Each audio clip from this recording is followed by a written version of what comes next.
Hi everyone, welcome back to law learners. पिछली video में हमने देखा था कि सेल्स ऑफ गुड्स एक्ट 1930 का ओरिजिन कैसे हुआ और क्यों ये हमारे डेली बिजनेस ट्रांजैक्शन के लिए इतना इंपॉर्टेंट है।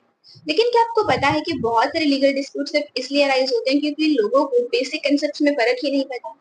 सेल और एग्रीमेंट टू सेल, आज की वीडियो में हम इस कंफ्यूजन को एकदम क्रिस्टल क्लियर करेंगे। So let's start.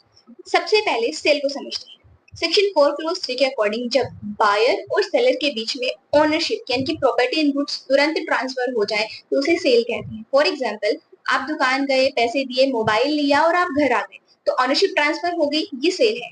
अब बात करते हैं एग्रीमेंट टू सेल की। ये तब होता है जब गुड्स का ओनरशिप फ्यूचर में ट्रांसफर होना है या किसी कंडीशन के फुलफिल होने पर। एग्जाम्पल, अगर आपने कार बुक कराई लेकिन उसकी डिलीवरी जो है वो 1 मंथ बाद दी, आपने एडवांस दे दिया है, तो अभी सिर्फ एग्रीमेंट हुआ है, ओनरशिप जो है वो ट्रांसफर नहीं हुई है। अब आप सोच रहे होंगे कि इससे फर्क क्या पड़ता है।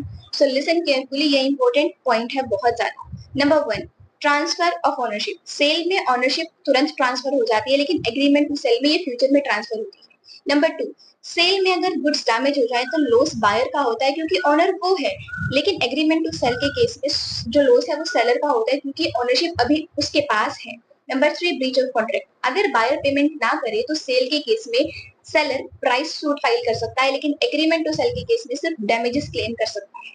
सो गाइस, अगर सिंपल टर्म में समझे तो sale is equals to absolute ownership, whereas agreement to sale is equals to conditional future ownership. Next time जब भी आप कोई बड़ा ट्रांजैक्शन करें तो याद रखना कि आप क्या साइन कर रहे हैं।